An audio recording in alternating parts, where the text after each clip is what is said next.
আসসালামু আলাইকুম সবাইকে।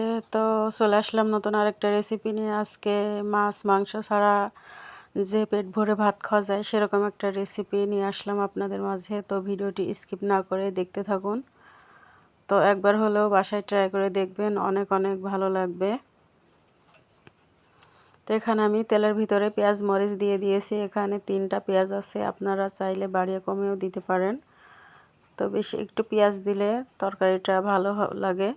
আর এখানে 2 টেবিল চামচ রসুন দিয়েছি আমি, আদা দেইনি, এখানে শুধু রসুন আছে। তো এখন এখানে লবণ একটু হলুদ অ্যাড করে দিব।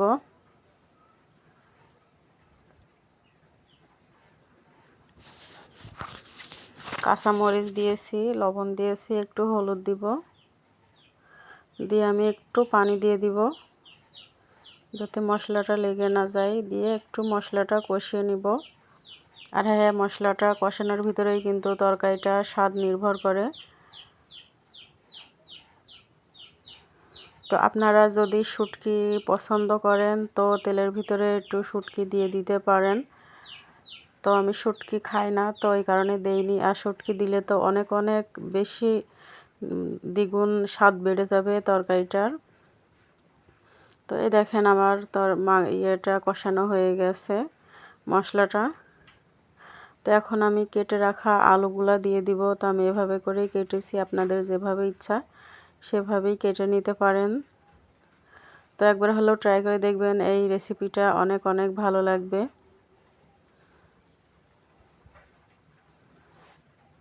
সো যারা আমার ভিডিওটি দেখছেন, যদি রেসিপিটি ভালো লেগে থাকে শুরু থেকে শেষ পর্যন্ত যদি দেখে থাকেন, যদি ভিডিওটি ভালো লাগে তো প্লিজ চ্যানেলটাকে সাবস্ক্রাইব করে দিবেন নতুন নতুন ভিডিও পেতে। আর একটা লাইক কমেন্ট করতে ভুলবেন না। তো এখানে আমি আলুগুলো একটু সিদ্ধ করে নেব, না হলে আলুটা একটু শক্ত। তো আমার এই দেখেন আলু সিদ্ধ হয়ে গেছে, তেলটা ছেড়ে দিয়েছে, 50% সিদ্ধ হয়ে গেছে আমার আলুটা। তো এখন আমি এই পর্যায়ে আমি শাক দিয়ে দিব, পালং শাক। তো আপনারা পালং শাক মনে করেন যে শুধু ভাজি করেই খাওয়া যায়, ভাজি করেই ভালো লাগে, কিন্তু তেমনটা না। শাক অনেক রকম করেও রান্না করা যায়, অনেক অনেক ভালো লাগে। তো এখানে আমি বড় সাইজের একটা বেগুন নিয়ে নিয়েছিলাম। তো বেগুনটা দেওয়ার জন্য বেশি স্বাদ হয়েছিল তরকারিটা। তো এখন আমি একটু নাড়াচাড়া করে দিয়ে ঢাকা দিয়ে দিব, একটু পানি দিব, 1 মগ মতো পানি দিয়ে ঢাকা দিয়ে দিব। বেশি পানি দেওয়া যাবে না, কারণ আলুগুলো আগে থেকে সিদ্ধ আছে আর বেগুন তো অল্প আছেই সিদ্ধ হয়ে যায়। দেখেন আমার পানি কিন্তু দেইনি, তারপরেও একদম তরকারিটা কমে কতটুকু হয়ে গেছে। বেশি পানি দিবেন না, বেশি পানি দিলে তরকারিটা ভালো লাগবে না খেতে। তো এই পর্যায়ে আমি 1 মগ পানি দিয়ে দিব, মানে পরিমাণ মতো দিবেন। যেহেতু এটা শাক পানি বের হবে, তো আমি দেখেন পরিমাণ মতো পানি দিয়ে দিয়েছি।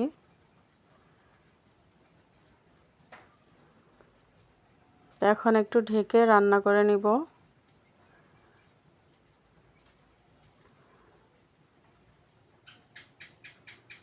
তো শুরু থেকে শেষ পর্যন্ত যারা আমার ভিডিওটি দেখেছেন তাদেরকে অসংখ্য অসংখ্য ধন্যবাদ। তাদের জন্য অনেক দোয়া ও ভালোবাসা রইল আমার তরফ থেকে। তো এই দেখেন পানি ছেড়ে গিয়েছে, পানি দিয়েছিলাম আবারও পানি বের হয়েছে। তো এই পানিটা আমি অর্ধেক করে নিব, অর্ধেক করে নিলেই আমার রান্নাটা রেডি হয়ে যাবে। তো এই দেখেন আমার তরকারিটা হয়ে গেছে। তো আপনারা চাইলে ঝোল বাড়িয়ে কমিয়েও দিতে পারেন। আর তরকারিটার ভিতরে তো আপনারা যদি ধনেপাতা পছন্দ করেন তো দিলে তো আর কোনো কথাই নেই, অনেক অনেক মজা হবে। তো এই দেখেন আমার তরকারিটা রেডি হয়ে গেছে। তো কেমন লেগেছে রেসিপিটা কমেন্টে জানাবেন প্লিজ। তো একবার হলেও বাসায় ট্রাই করবেন, অনেক অনেক ভালো লাগবে। তো পরবর্তীতে নতুন একটা ভিডিওটি দেখা হবে।